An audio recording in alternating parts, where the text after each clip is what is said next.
Hello and welcome to Souq Business Landscape, your weekly deep dive into the world of business, the evolving economy and forces shaping the development across the nation.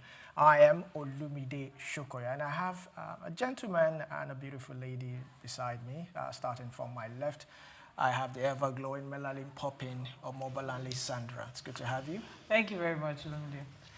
And I have my very own gentleman, Oyinpreye Krumale. Hello, Olumide. Good afternoon to you.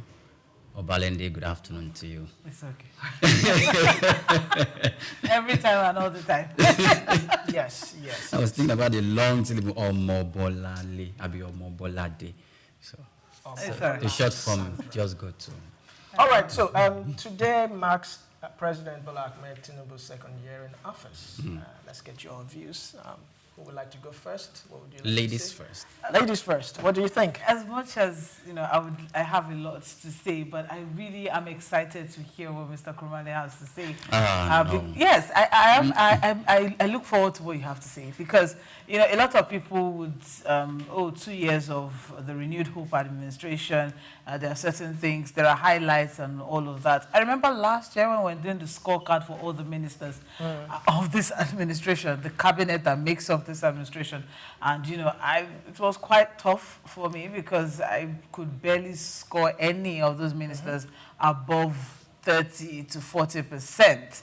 And the ones who tried to meet up to 30 to 40%, was a measly 2 or 3.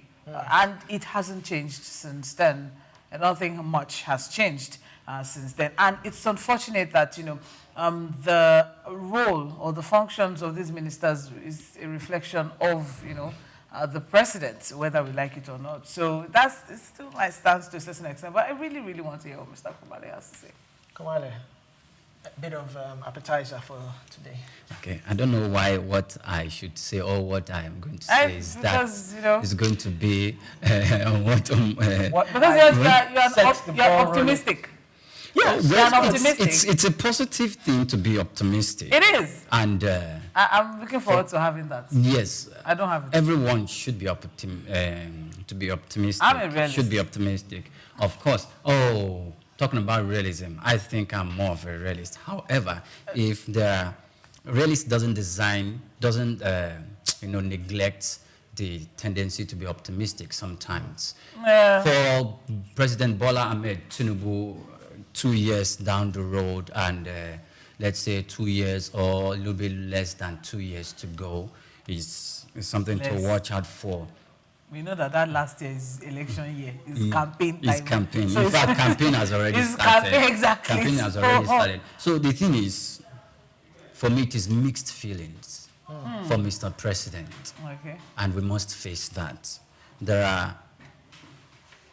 When I say mixed feelings, it's both with the carrot and the stick. You punch, or there's this adage that says when the parents discipline children in Africa, when you're done disciplining the child with the right hand, you use the left hand to draw the child closer again to give advice. So when we talk about tough, economic reforms, I would say that the president's disposition about economic reform is been tough because Nigerians are still feeling the heat. That statement is not going to leave Nigerians, even when the president is done governing this country. Subsidy is gone. Exactly. That statement, subsidy is gone, is going to be with in fact, it is still with Nigerians and there. Because whilst the president told us during campaigns, or most of the presidential candidates of the major political parties, the APC, the Labour Party, the PDP presidential candidates, they were all saying, even some other fringe political parties, they were telling us that we're going to remove fuel subsidy. The president, then a presidential candidate of the ruling people of the APC, then, yes, was campaigning. There are manifestos. You have stated it correctly. I'm going to do this, that, and the other. I'll remove fuel subsidy. But when he came on the saddle and really said fuel subsidy is gone, 2 months after that statement, 3 months after that statement, 6 months after that statement, 8 months after that statement, 10 months after that statement, it became very, very clear to Nigerians that, look, even though this decision has been made that fuel subsidy is going to be removed off the table, but there were no plans. There were no blueprints on how to drive. Okay. Let me stop you there. Let's go through what we have today. Now, President Bola Tinubu has reaffirmed that his administration's economic reforms are yielding results. Now, declaring Nigeria is now on a stable path to growth, marking 2 years in office. He said that the toughest phase is behind, noting that the reforms were necessary to avert fiscal collapse. Now, President Tinubu highlighted progress in revenue generation, improved tax policies, and elimination of unsustainable subsidies, adding that the country's fiscal deficit has narrowed from 6.4% in 2023 to 3.0% in 2024. Now, speaking from a business perspective, the president pointed over $8 billion in all sector investment, a 400% rise in rig activities, and a rising tax to gross domestic product ratio as indicators of renewed investors' confidence. Now, he also announced zero value-added tax on food, education, rent, and healthcare to reduce household pressure, while revealing that Nigeria's external reserves have grown to $4 billion, from $4 billion, I beg your pardon, to $23 billion in a year. President Tinubu maintained that Nigeria is now better positioned to withstand global shocks and attract sustainable investment. This is a quite bogus, how will I put it, claim. Well, I won't call it claim, but this is what the president has said. This is what he said he has been able to achieve in just 2 years. Do you agree with these figures? Are they... I don't think I'm going to either say I agree or disagree with the president, but I'm going to point out a few things. And like I started off earlier, so the thing is, when he made that statement, 10 months down the road, we could see that there was no blueprint on, anticipating that, okay, I'm going to remove fuel subsidy if I become president. The possibility that when during his campaigns. Yes, during his campaigns, yes, he said it. That's why I'm using the word if. So let's assume I remove fuel subsidy.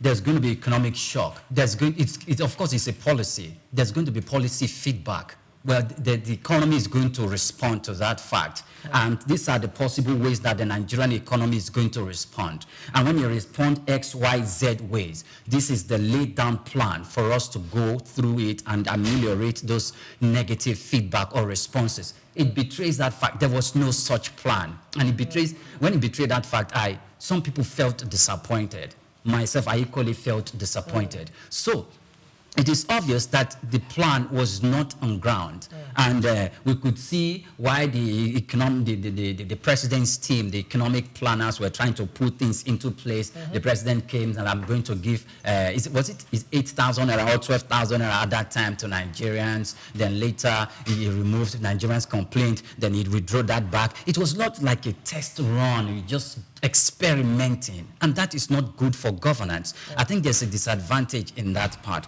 But, however, one thing I think that is good from these economic reforms is the unification of the Nigerian exchange rate.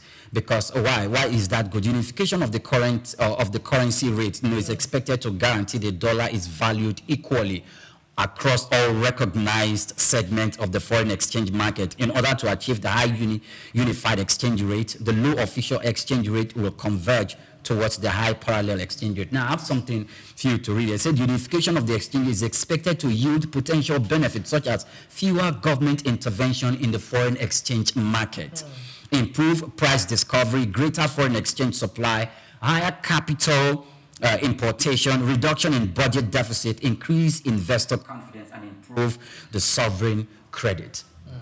That equally means that we are going to allow the forces of demand and supply to talk, to express itself by way of telling what the exchange rate will be and how the Naira will fare in the market. And recently we have been seeing some form of stability in the way the Naira exchange in the foreign and in the foreign exchange market. So in that aspect, we can say we are moving towards a positive direction in that aspect. And if you look at recent economic diagnosis, how even in the foreign climes, we can see some economies wavering here and there. We see that the Nigerian economy seems to be maintaining some form of stability. And economic experts begin to look at it. Okay, so what is responsible for this stable disposition of the Nigerian economy, even this during this post-pandemic era? What have we done right? Why do we have that? Even when we see bigger economies, we see the housing or the industry in China begin to crumble. When Donald Trump came out with his tariff war, I won't call it tariff war, but his tariff administration and the back and forth between the United States and China, we begin to see the ripple effect in other economies. In Nigeria too, we saw a little bit of that, but our economy has been able to express some form of unaffected, as if we are not that affected by that tariff war going between United States and China. So when we begin to ask questions, most of them are tied to the reforms that will be taking place in the tax administration bill, even though it has not completely come into implementation, even though it was recently passed into law, both bills, of the 4 bills that constitute the tax reform. So I think we're doing a little bit well in that regard. And I will not forget the crude for Naira exchange policy that, that the president, that the current administration equally brought into play. And the advantage of that is to reduce the foreign exchange pressure on the Naira. And analysts were even telling us about 30 to 40% pressure that is being reduced on the Naira. So that in itself, it's a positive reflection and it's a positive feedback that we are getting, which is a complete reflection of what the current administration is doing. So give or take, if I'm to assess the administration, the current administration, I will say, okay, I will still give the current administration that 40%, even 40%. Though 40, that's an E though, because we expect more from the administration. So, Omobola, what do you think? 40% or higher? I think she's impressed because she's been looking at, let me look at Joseph, let me look at Krumale's assessment, let me look at Krumale's assessment. All right, well, I'm a little bit surprised with his analysis there, but I'm inclined to tilt towards what he's saying. You know, yes, there have been some positives that we've gotten from this administration. Aside from all that he has ruled out, there have been a lot of positive responses. We produce more crude.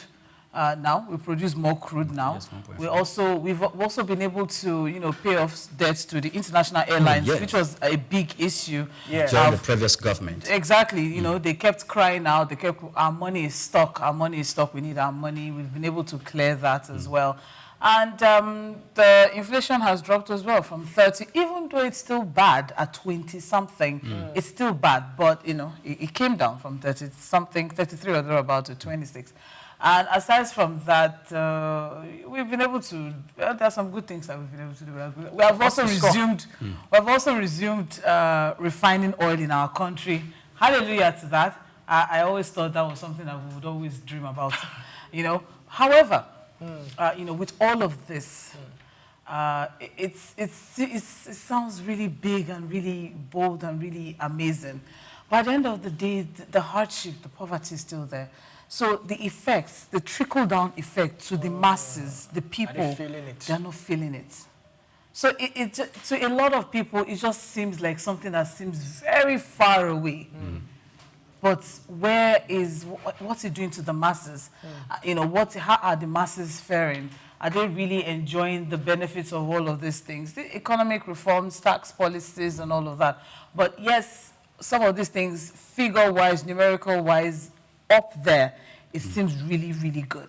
Well, it's really good. We're looking at good things. However, the people down there, the trickle-down effect is zero. Krumale, just like she rightly said, I mean, even President Tinubu said we've been able to save about $24 billion in our external reserves. Naira for crude. 23, should be about $23 billion because it moved.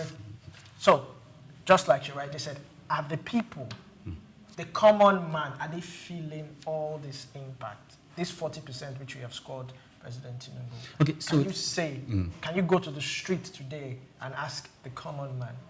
Okay, so there's a difference when we say the president has scored some results.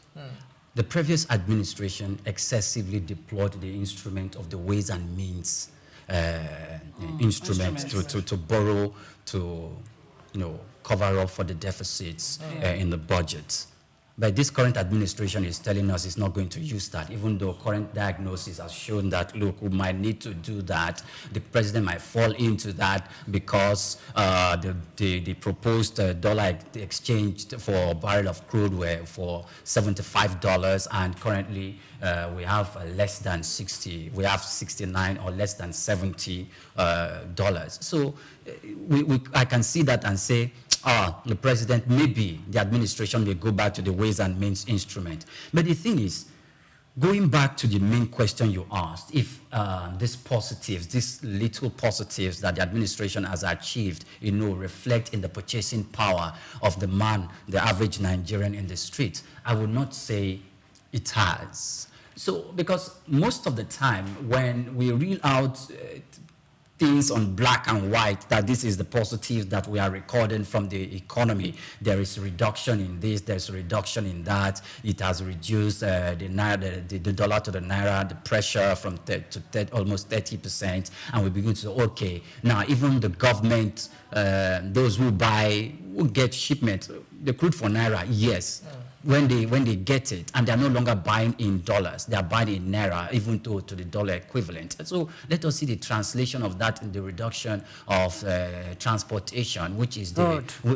But we don't see that. So if we don't see that, what does it translate to? If the economy is very high and the purchasing power of the man average Nigerian has been defeated because he cannot buy, he cannot even save because of the inflation, and we say, okay, government has achieved XYZ, the naira can now, the value of the naira has gone up, and we see that rate. Then we say, okay, can you buy more Congo of Gari now in your house? Can you buy more of rice now? Like, no, it's as if things are still the same. So it means that we are using the textbook. Just very quickly, I also want to, because I know some people would come up with the argument of, oh, he has just 2 years, and we should give him time. More years. I know there are people that are going to have that argument that, oh, you can't solve all of Nigeria's problems in 2 years. I agree.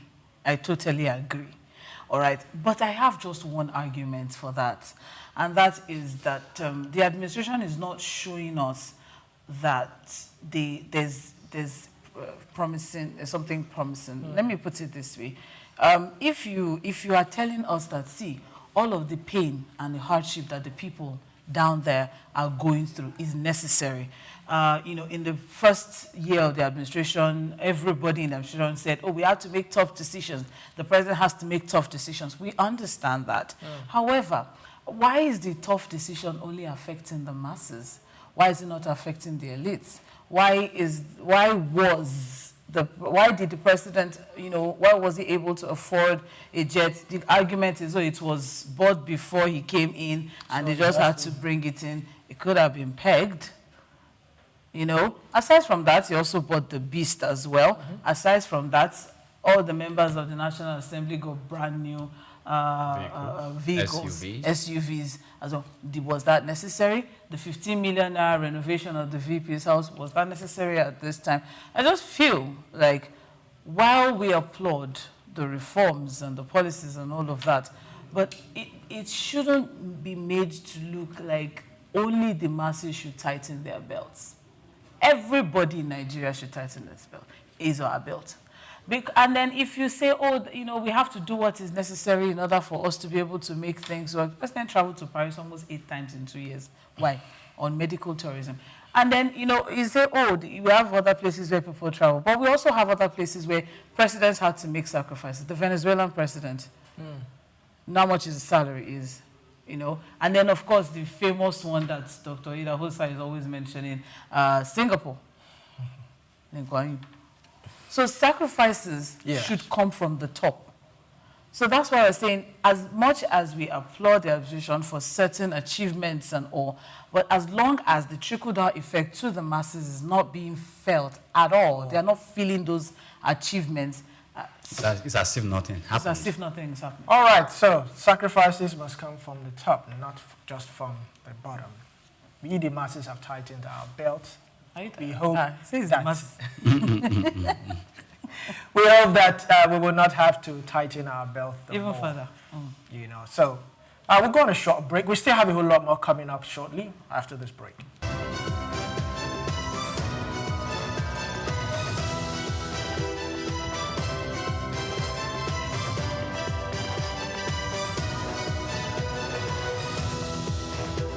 You're welcome, sir. All right, so let's start off. We're going on to the second topic here. This has to do with currency depreciation. Nigeria's Naira and the Ghanaian Cedi are among the African currencies that are expected to witness a decline this year, driven by a potential fall in the export earnings. African Development Bank, AfDB, said in the 2025 economic outlook that the Abidjan lender revealed that the 21 of the 54 African nations are likely to see their currencies fall in 2025, while 24 could see some gains at the end of this global year. So I'll start off with Krumale. I know the Central Bank of Nigeria did a lot to try and stabilize the Naira. Would you say they have done well, or what could have happened? They actually spent a whole lot trying to stabilize the Naira. And looking at what AfDB is saying, though it's coming from AfDB, but yes, we can't say we should ignore it. What would you think? It is not coming from the IMF, because if it was coming from IMF, everybody will be putting on a shield. And the IMF, no, this, your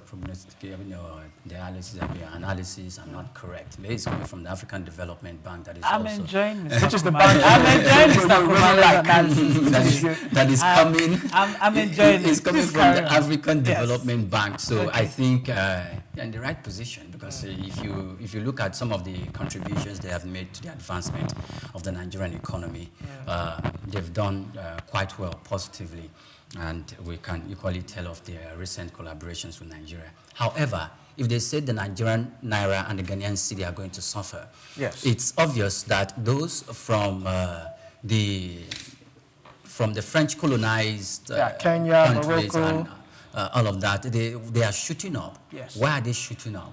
Is it because of some political undertones? And is it because of some geopolitical undertones that there seem to be some control? So there seems to be some control that is not affected by the suspects, the quote-unquote suspects that have been termed or linked to the doom of the African continent. And I'm talking about the multilateral institutions, which I equally mentioned. Is it because they are not, or is it because we are seeing something that is close to, or people can, link up with a transformation that is staring us in the face? So if you look at it, about how many trillions of naira the CFA franc zone could post appreciation in their currencies against the US dollar of more than 3%. African focused lender said. South Africa rand, also Kenyan shilling have particularly been top performer in the continent. But like I said earlier on, when I was giving some form of kudos and credence to the current administration, that we seem to be, our market seem to be maintaining some form of stability in spite of the global dwindling of the market by way of the policies coming from the United States of America. I would take it that we're not doing badly, even though we need to do better. Yes, we're not doing badly. Optimism. Yes. No, it's not actually optimism. It's a fact. We are not doing badly at all. But I think maybe the aspiration of the AfDB, what they are looking at is not just only that Nigeria is not doing badly. We're not there yet, but because of the potential that the economy holds, and recently our non-oil exports too seem to be at the advantaged side. So we're not doing badly, even though the aspiration of the current administration that we're looking forward to achieving $1 trillion economy, and that's where we're working on. We're not doing badly. However, there's lots for us to do, and we've not hit that nail on the head. All right, coming to Doctor, this fall in the Naira is driven by a potential fall rather in our export earnings. What's your thought on that? Well, I am not too much worried because it's a projection, and by reason of a projection, it's not a prophecy. And I think these are some of the issues that we're going to take away from the conversation. Yes, you look at the indices out there, people looking at, for example, the reduction in the inflow of foreign exchange as a result of, number one, that crude, as projected, is not selling at the actual price. We're looking at the trade volume, exports, imports. We're looking at the continuous rise of inflation, as especially the spike in food inflation in some states, driven the average up to about 24%. And then, of course, you're also looking at issues that has to do with the problem of the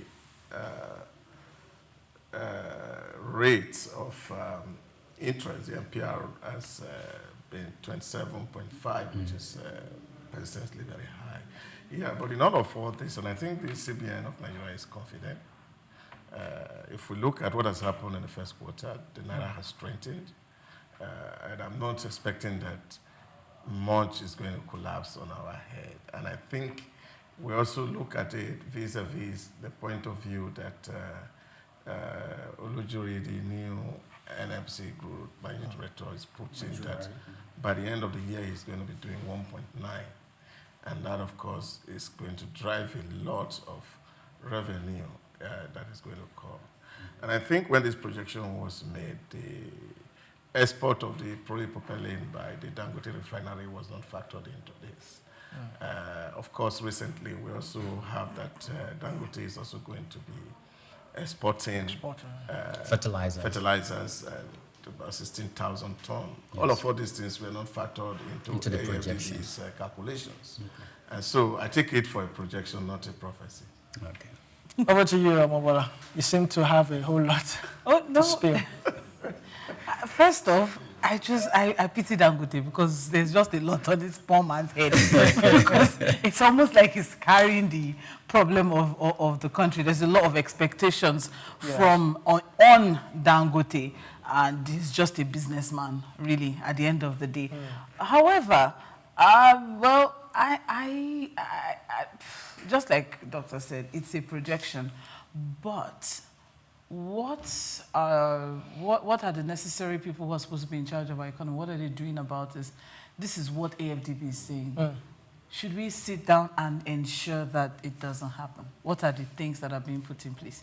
Now, one thing that we need to understand is one of the major reasons why we have the Naira declining, or why we have Cedi decline at this time, is not just, yes, the economy, domestic economic instability is a major factor, but a bigger factor is also global market. There's a lot that is happening in the global economy as well, a lot that is happening. So if that is also still happening one way or the other, if only we can sort our own in-house issues, then we can actually. And that's why when we were having the conversation some weeks ago as regards, the budget and the projections in the budget, we're looking at, having what's the projected as regards the Naira to the dollar, what the projected as regards the global price for the barrel, per barrel, and all of that. The global market is a major deciding factor in all of these things. So at the end of the day, we also need to understand what is going on out there and also ensure that we put the house in order in here, you know, with I don't know if there's still the unification of, I don't know. Yes, there is. It's ongoing. Is it still ongoing? Oh, yes. Yes. Of course. Because Everybody we gets have- at the same rate. Yeah. I don't know, doctor. I really don't know. You should know Because there's no other window. It's only one window. Because right we now. have, you know, but yeah, I understand. There should be, you know, one window. But we have like almost 5 different rates that we're working with, if we're going to be realistic with ourselves. And that's a big problem. We have the customs rate. We have NAFEM. They have the rate. Then there's the parallel market rate. Then there's CBN rate. Then there's, you go to some bank, then there's bank rate. All of these things still needs to be worked on. There are some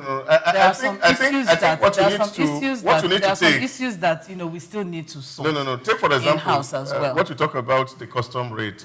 Bola, I think the custom rate is what custom will exchange, but it's not what the banks are selling.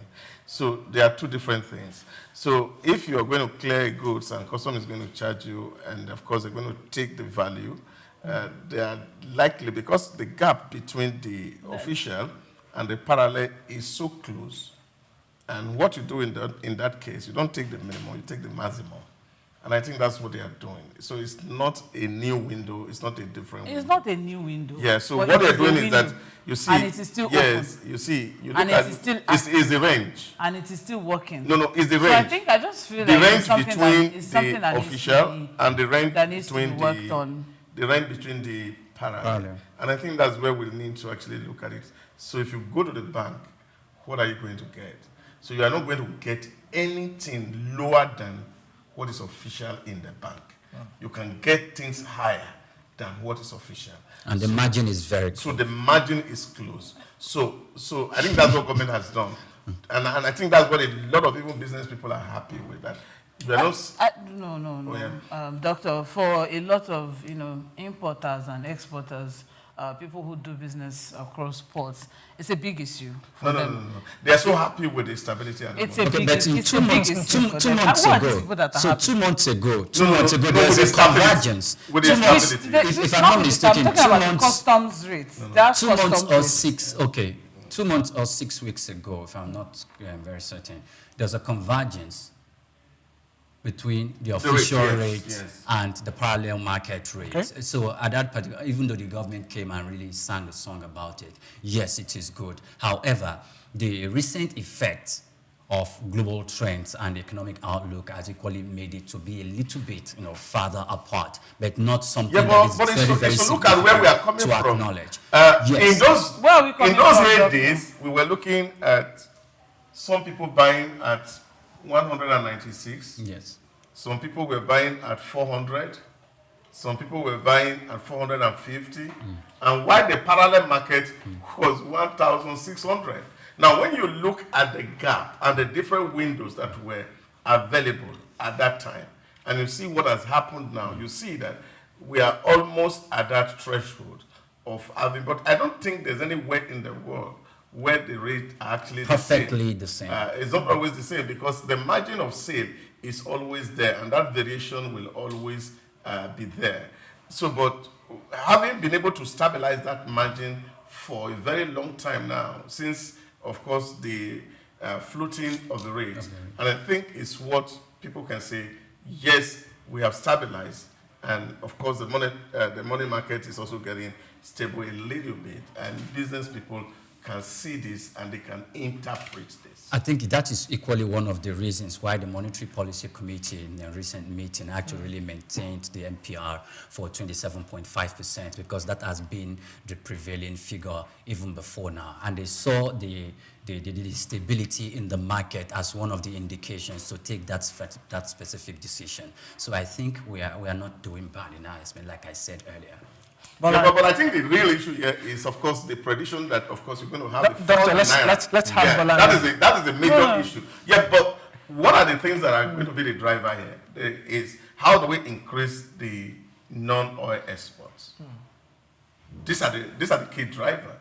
And of course, if you follow, I think it was the Commissioner for Solid Mineral, like he said, a lot also had happened in terms of investment that came into the oil and gas.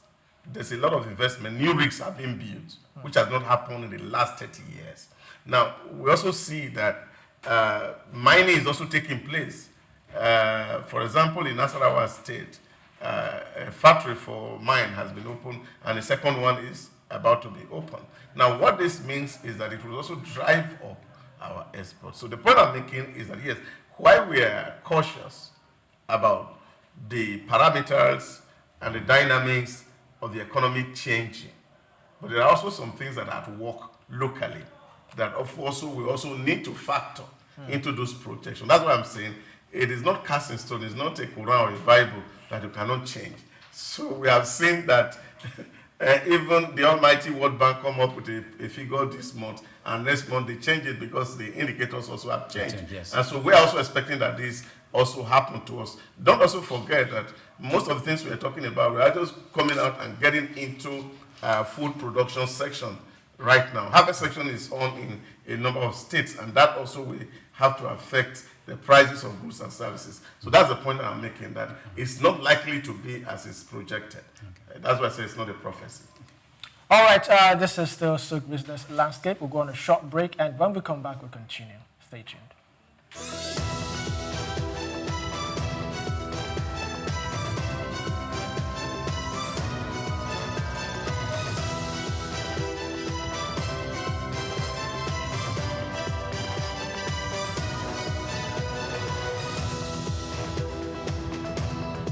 Welcome back to Souq Business Landscape. Now, the next story boils down on legislative accountability. Policy experts have expressed outrage over the 6.9 trillion naira allocated for constituency projects in Nigeria's 2025 budget, describing it as economically wasteful and politically motivated and lacking transparency. Now, Budget, a civic tech organization promoting transparency and accountability in public finance, uncovered 11,122 projects valued at 6.93 trillion naira that the National Assembly inserted into the 2025 federal government budget.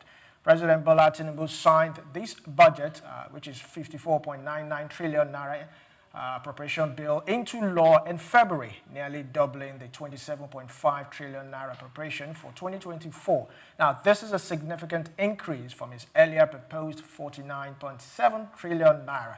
The National Assembly approved the budget on February 13 after several revisions, including the President's request to expand the budget. According to President Tinubu, the increase was driven by 1.4 trillion naira in addition to revenue from the Federal Inland Revenue Service, FIRS, 1.2 trillion naira from the Nigeria Customs Service, NCS, and 1.8 trillion naira generated by other government-owned agencies. A breakdown of the entire budget shows that the total expenditure, 54.99 trillion naira, statutory transfers, 3.65 trillion naira, recurrent expenditure, 13.64 trillion naira, capital expenditure, 23.96 trillion naira, debt servicing, 14.32 trillion naira, and deficit to gross domestic product ratio at 1.52%.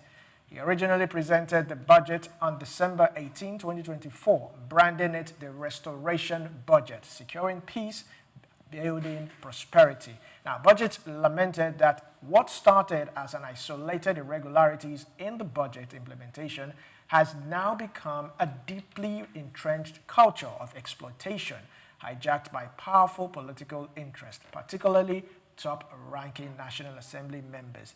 The analysis revealed that the 238 projects above 5 billion naira each, totaling 2.29 trillion naira, were inserted without justification. Starting from you, Doctor. This seems like budget padding. Well, the name budget padding has become so familiar with a lot of people, but it's also to understand how the system is working. And I cannot, but though I'm not holding brief for members of the National Assembly, but I think it's good that people understand how the government functions. And no thanks to the peculiarity and the complexity of a system that we run in this country.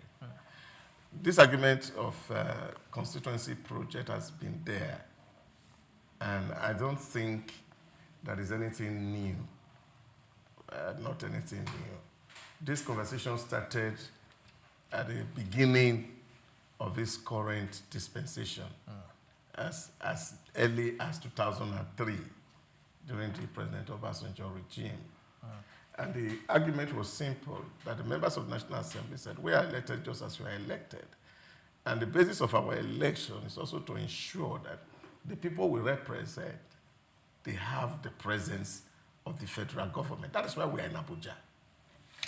And year in, year out, we sit here over your budget, and we don't have a single thing in our constituency to tell that our people which we represent are part and parcel of government.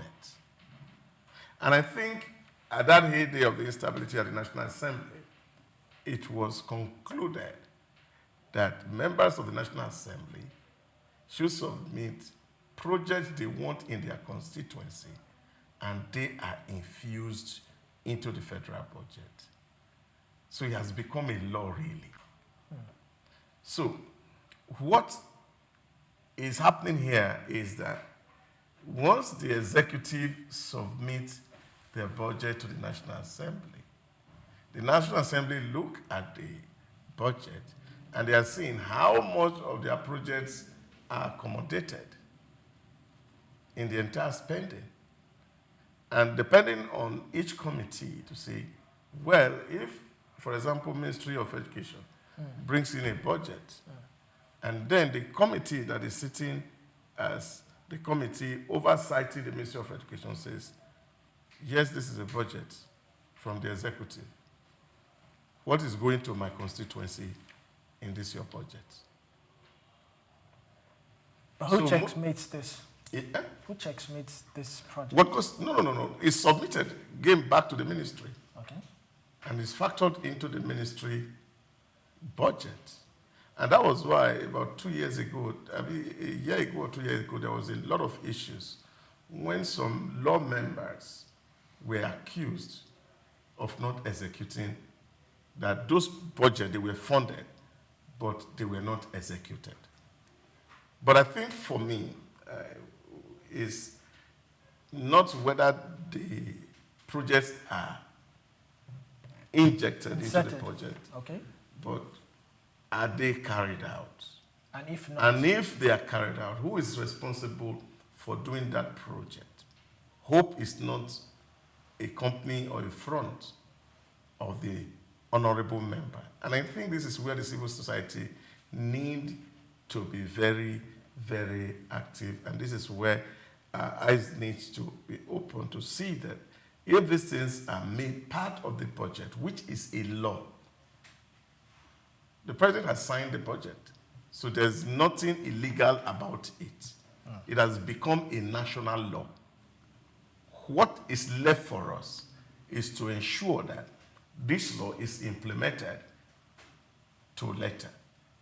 That we're not seeing a situation where the Office of the Accountant General of the Federation mobilized for a project in whoever constituency that project is, and the project is never executed and the money is received. And I think that's where really we need to have a lot of education so that people understand where are these projects located, and then at the end of the year we're able to compare whether the funds were released and if the projects were actually done. All right, so coming to you per year, 6.9 trillion Naira constituency project. So my question now is, just like doctors rightly said, if these funds have been dispersed for a particular project, what happens if this project doesn't get executed? How do we recover the money? Who would actually face the tune? Who would? For me, I would not call it budget padding. I think it is very, very, I think it is very, it is, no, I am looking for a specific word. It would be very, very unfair to call it budget to call it budget padding to the honorable members and the distinguished senators of the House of the National Assembly. While we're doing that, let me reference Section 80 to Section 84 of the Constitution of the Federal Republic of Nigeria as amended. It said that Section 80 to Section 84 of the Constitution of the Federal Republic of Nigeria primarily deals with the management of public funds and the roles of key officials. Specifically, Section 80 establishes the Consolidated Revenue Fund, which holds all federal government revenue. Section 81 authorizes expenditure from this fund, while Section 82 handles instances where appropriations are not sufficient. Section 83 outlines the contingency fund, and Section 84 details the remuneration, salaries, and allowances for the President and other designated officers, which are determined by the National Assembly. So if we go through Section 80 to Section 84 of the Constitution of the Federal Republic of Nigeria, you can see that the National Assembly has been empowered by constitutional stipulations that the executive arm of government is going to write out the budget, looking at the ministries, departments, and agencies, and the expenditures, the recurrent capital, and all of that, and take it to the table of the National Assembly. They have been saddled with that responsibility constitutionally. They look through it, and they've seen that, okay, some of these projects here that the executive arm of government wants to do is not of primary benefit, or if you look at it, priority-wise, it's not what the government should engage in now. There are other priorities that the government can give attention to that will, that is in accordance and in alignment with the yearnings of the people of the society. And let's not forget that the members of the National Assembly, both from the Red Chamber and the Green Chamber, are representing constituencies. And we must equally put into or factor in the aspect where these people are representing a constituency. The multilateral or the multiplicity of the Nigerian religions, the languages, and the multiplicity of the culture, and everything that constitutes Nigeria is diverse. And the people that has been looked at, it was accidentally that President Goodluck Jonathan became president of this country. Accidentally. So if we look at the Yoruba, the Igbo, the Hausa, they are given priority in this end. If you even look at our Naira, the priority is given to that. So if they are going into the National Assembly and they are representing different constituencies, they need to bring back something that will be visible to the constituency members to say, oh, he has done we something. voted our son into office to represent us at the federal parliament. And because he is in the federal parliament, there was darkness in our community. But right now, we can see, what's it called now? Transformers. We can see street lights. Electricity is returning to the country. What's responsible for this?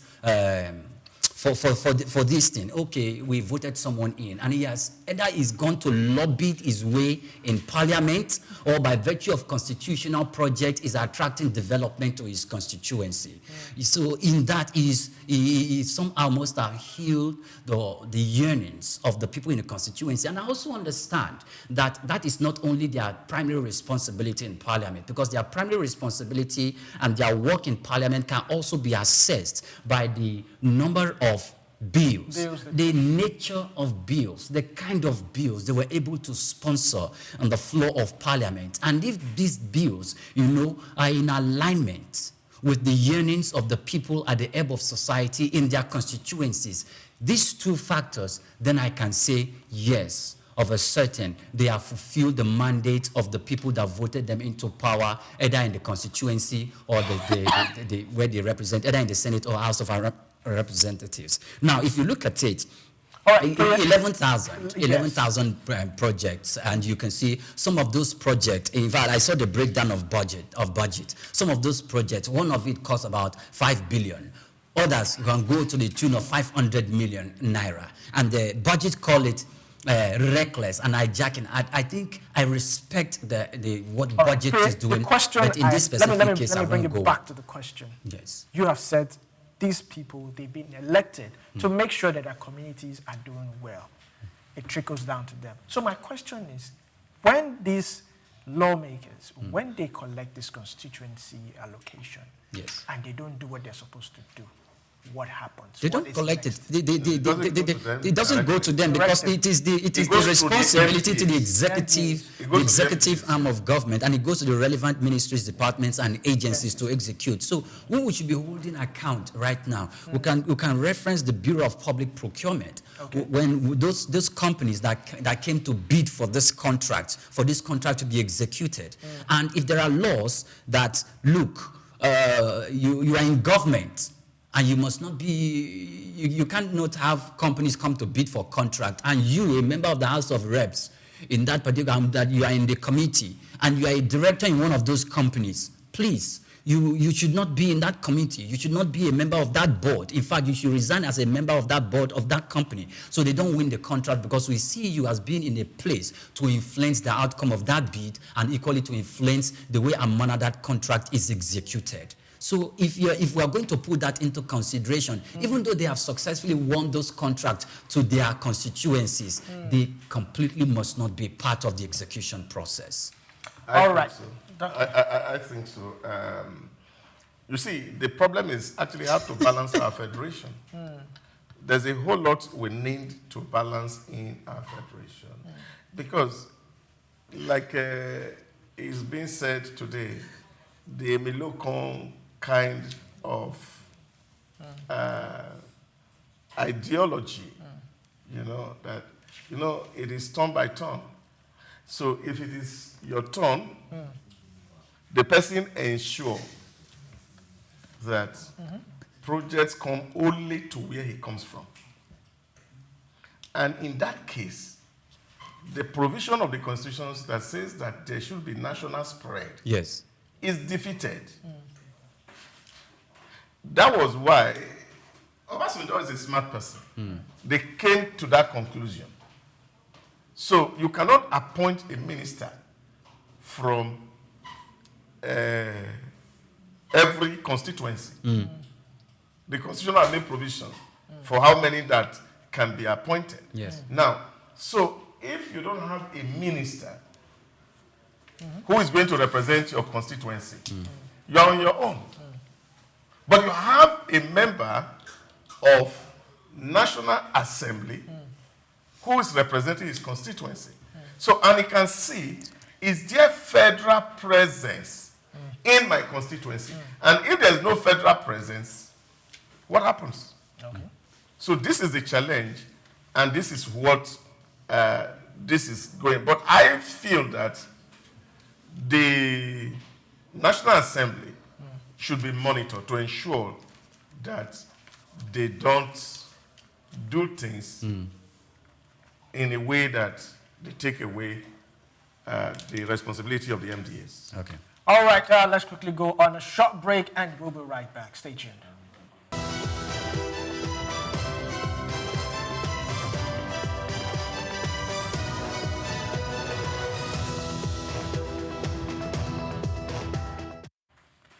Welcome back. It has been a robust and insightful conversation, but we have to draw the curtains at this point. Don't forget to follow us on all our social media handles at Souq News Television. Until next time, I am Olumide Sokoya. Enjoy the rest of your day. Okay, thank you very much, Olumide, and I'm Omobola Sandra. Thank you for joining us.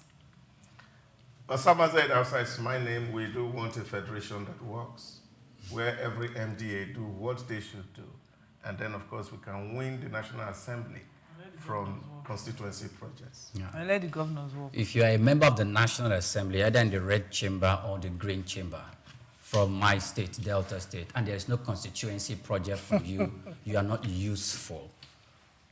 So please make yourself useful. Thank you. I'm Oyinpreye Krumale.